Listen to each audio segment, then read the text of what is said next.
Na Idade Média, para levantar um bloco de 2 toneladas, 2 homens entravam numa roda de madeira gigante e caminhavam. Hoje, a gente usa um guindaste de aço e um operador certificado, a uma distância segura. Sem brincadeira, eles não tinham calculadoras nem softwares de engenharia. O mestre de obras usava corda, compasso e geometria prática para projetar tudo. Com isso, criaram o arco ogival e os arcobotantes, invenções que permitiram paredes finíssimas e janelas gigantescas, cheias de luz. Aliás, essa discussão toda faz parte da nossa série Construções e Arquitetura da Idade Média. Este já é o 4º de 5 episódios, e se você caiu aqui de paraquedas, tem uma playlist completa no canal para ver tudo na ordem certa. Então, voltando ao que interessa, a grande questão não é como eles construíram catedrais que duram 1000 anos, é como convenceram milhares de pessoas a arriscar a vida todos os dias por um projeto que elas mesmas jamais veriam pronto. Para entender essa mistura de genialidade e horror, a gente precisa ir para o canteiro de obras. Então, se prepara. E por falar em construir coisas que duram, as catedrais levavam séculos, mas para ajudar a gente a construir este canal, é só um segundo. Deixe seu like, que ele funciona como uma pedra fundamental aqui pra gente. E inscreva-se para não perder o próximo bloco dessa construção. A verdade é que esse boom construtivo não surgiu do nada. Ele foi a consequência direta de uma Europa que estava explodindo em todos os sentidos entre os séculos XI e XV. Para começar, a população simplesmente dobrou. Pensa nisso. A Europa salta de 40 para 80 milhões de pessoas em pouco mais de 300 anos, entre 1000 e 1340. Isso cria uma pressão demográfica, econômica e, claro, espiritual. Mais gente significa cidades maiores, mais poder para os reis e senhores, e uma necessidade urgente de igrejas que comportassem essa nova fé. É nesse cenário que a arquitetura dá um salto quântico. A gente sai do estilo românico, com suas paredes grossas e escuras, e entra no gótico, por volta de 1140, com a abadia de Saint-Denis, na França. A nova meta era buscar a luz e a altura, o divino. Para pagar por isso, o dinheiro vinha de todo lado: dízimos da igreja, impostos dos senhores feudais, doações de burgueses ricos querendo garantir um lugar no céu, e, claro, a controversa venda de indulgências. E o canteiro de obras era um espelho dessa sociedade, uma hierarquia rígida, com o mestre de obras, o magister operis, no topo, e lá na base, o servo cumprindo o trabalho forçado. Essa hierarquia era brutalmente clara. Na base da pirâmide, você tinha os trabalhadores não qualificados, muitas vezes camponeses cumprindo a corveia, um imposto pago com trabalho forçado para seu senhor feudal. Eram eles que cavavam, carregavam pedra e giravam as rodas dos guindastes. Acima deles, os artesãos especializados, que a partir do século XII se organizaram em guildas. Repara nisso, as guildas de pedreiros, carpinteiros e ferreiros eram como sindicatos ultra-rígidos, controlando o treinamento, a qualidade e o salário. E o status era real.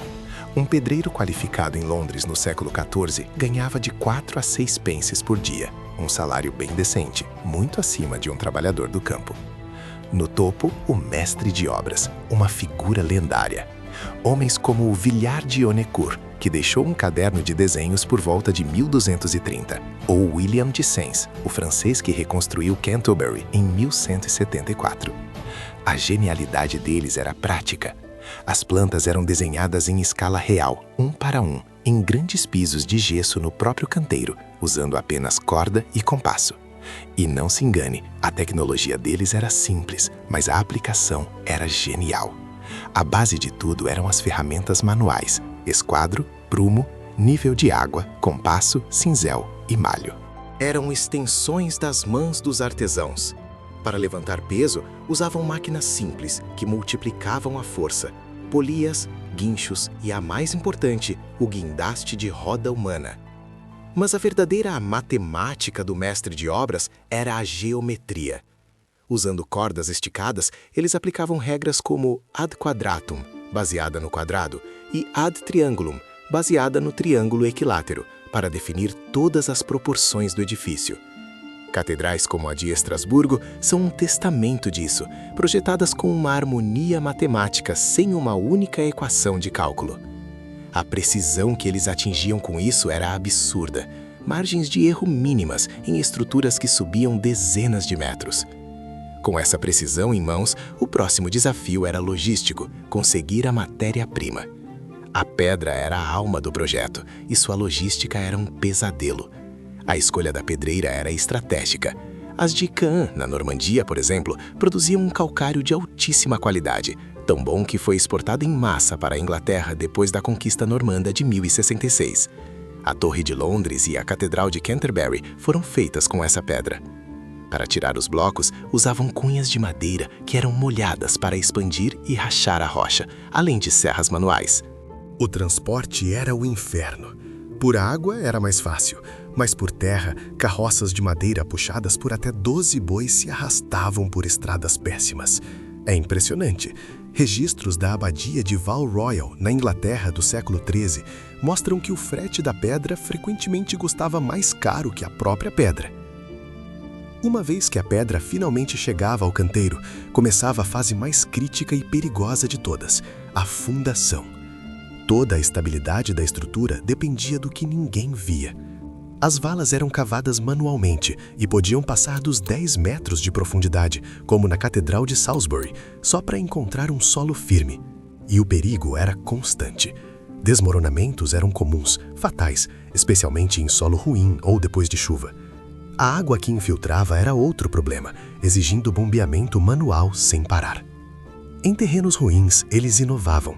Na Catedral de Milão, iniciada em 1386, fincaram milhares de estacas de madeira no solo pantanoso para criar uma base sólida, uma técnica herdada dos romanos. Qualquer erro aqui embaixo, qualquer negligência, poderia condenar o prédio a ruir séculos depois. É surpreendente pensar que o trabalho mais fundamental era também o mais anônimo e perigoso. E essa é apenas uma das realidades brutais da construção medieval. Se você está descobrindo detalhes que não conhecia, considere curtir o vídeo. Poucos conhecem essa parte da história, e sua curtida ajuda a levar esse conhecimento mais longe. E já que estamos falando de fundações, me diga nos comentários qual dessas técnicas de construção mais te impressionou até agora. Para não perder o resto dessa história, que vai ficar ainda mais intensa, inscreva-se no canal. Tem muito mais por vir. Ok, com as fundações prontas, a construção começava a subir. E para isso, era preciso criar uma outra estrutura, tão complexa quanto a própria parede. Os andaimes. Eram feitos de postes de madeira amarrados com cordas de fibra. A estabilidade era precária. A técnica mais comum era ancorar o andaime na própria parede. Vigas horizontais, chamadas de put logs, eram inseridas em buracos deixados na alvenaria. Até hoje você pode ver esses put log holes em castelos como o de Caernarfon, no país de Gales. Trabalhar nessas plataformas a dezenas de metros de altura, sem nenhum cinto de segurança ou rede, era um convite ao desastre. O cronista Gervásio de Canterbury registrou a queda do mestre William de Sens de um andaime a mais de 15 metros de altura em Canterbury, em 1178. Ele sobreviveu, mas ficou aleijado para sempre. Para levar as pedras até esses andaimes, eles usavam a máquina mais icônica do canteiro, o guindaste de roda humana, a Magna Rota. Era basicamente uma roda de hamster gigante. 1 ou 2 homens caminhavam dentro dela e a força gerada levantava cargas de até 2 toneladas.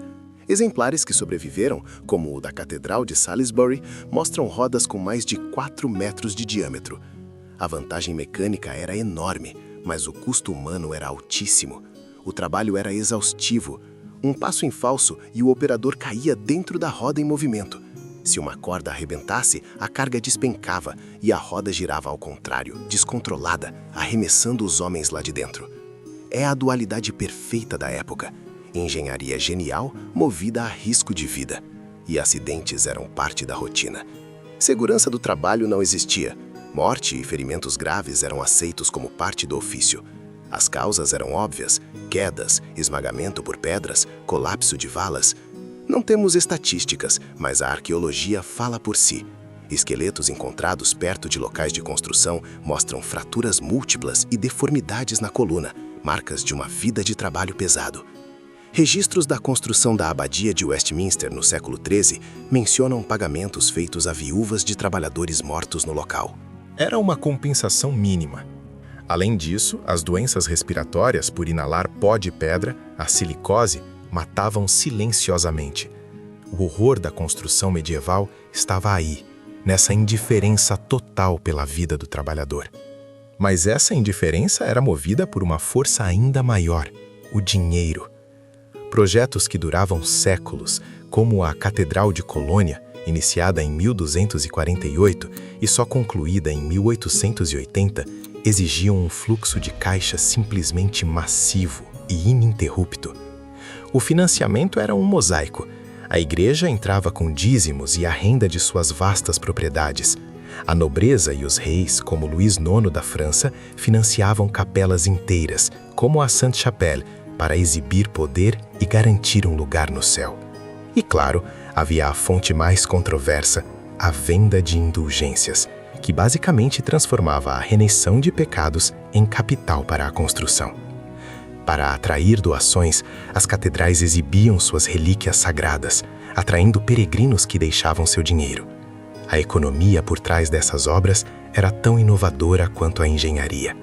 Basicamente, eles inventaram o crowdfunding espiritual, uma campanha de arrecadação que durava gerações. E essa visão, financiada por uma economia complexa, não era baseada em equações, mas em algo que eles consideravam a linguagem de Deus, a geometria. A genialidade medieval era prática, não teórica. Acreditava-se que replicar as proporções divinas em pedra era uma forma de honrar o Criador. O mestre de obras usava corda, esquadro e compasso para desenhar plantas em escala real, direto no chão. O caderno de Villard de Ronecourt, de 1230, mostra exatamente isso. Soluções geométricas para problemas estruturais. Eles entendiam intuitivamente as forças de compressão e tensão sem ter uma teoria formal da física. A prova? Centenas dessas estruturas ainda estão de pé, quase 1000 anos depois. O resultado fala por si. Eles não tinham AutoCAD.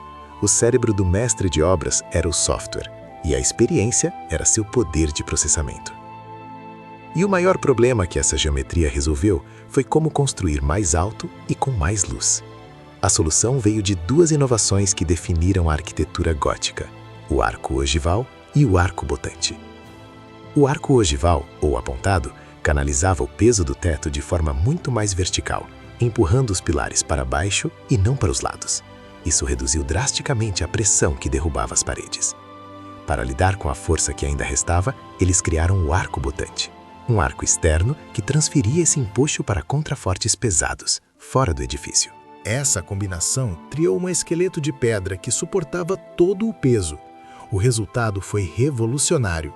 As paredes foram liberadas de sua função estrutural, permitindo que catedrais como a de Amiens atingissem 42 metros de altura, com paredes que eram quase inteiramente de vidro.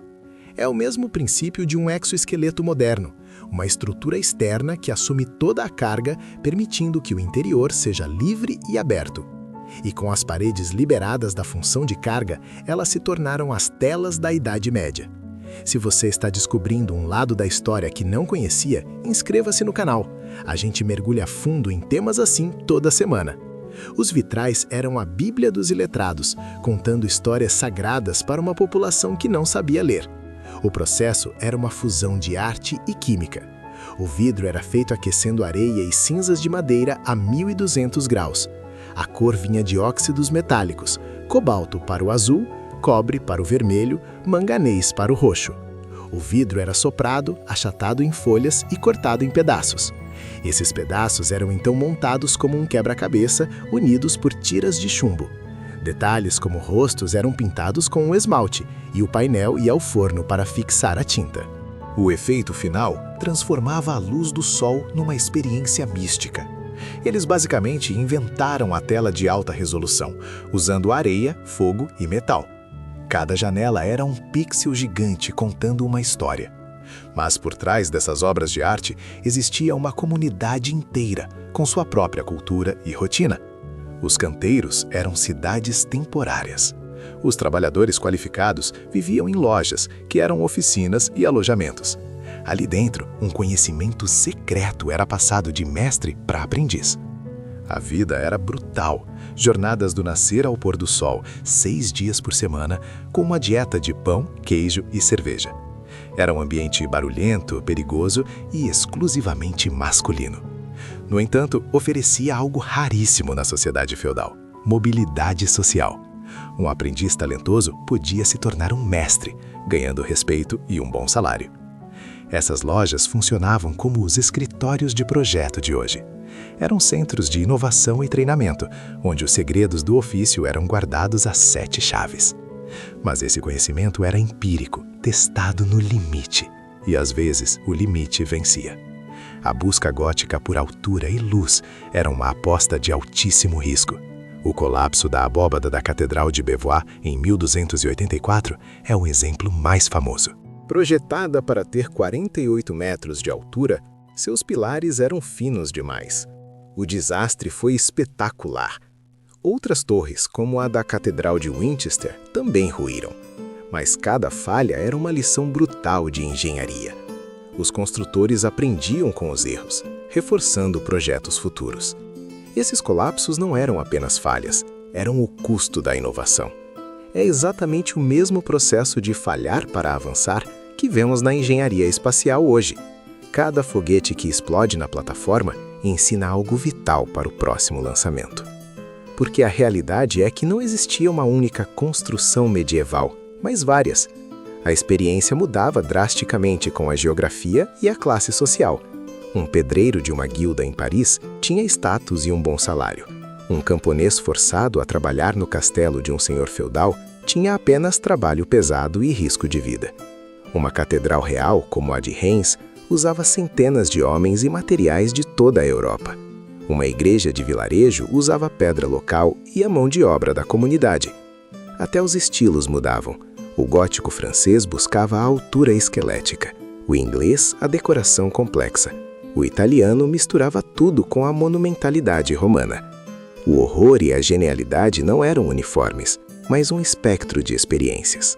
É a diferença entre construir um arranha-céu em Dubai com uma equipe internacional e construir uma casa no interior com recursos locais.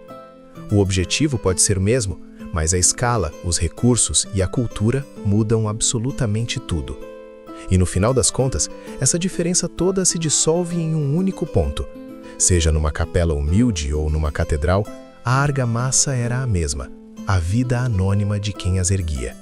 O material humano era o único recurso verdadeiramente universal e o mais barato de todos. É curioso como a gente celebra a obra e esquece o construtor. Admiramos o nome do rei que financiou, mas nunca o do pedreiro que caiu do andaime. A glória sempre foi seletiva, reservada para quem assinava o cheque, não para quem pagava com a própria vida. Hoje, nos maravilhamos com um arranha-céu ou um novo celular, mas raramente pensamos nas mãos que montaram seus circuitos em alguma fábrica do outro lado do mundo. A arquitetura da nossa conveniência continua exigindo fundações que preferimos não enxergar. Se você também acredita que a história real está nos alicerces e não só nas torres, inscreva-se para não perder o próximo bloco. Mas fica a pergunta, enquanto você clica: qual catedral anônima você está ajudando a erguer hoje, sem sequer olhar para o andaime? Afinal, toda grande obra é só pedra sobre ossos.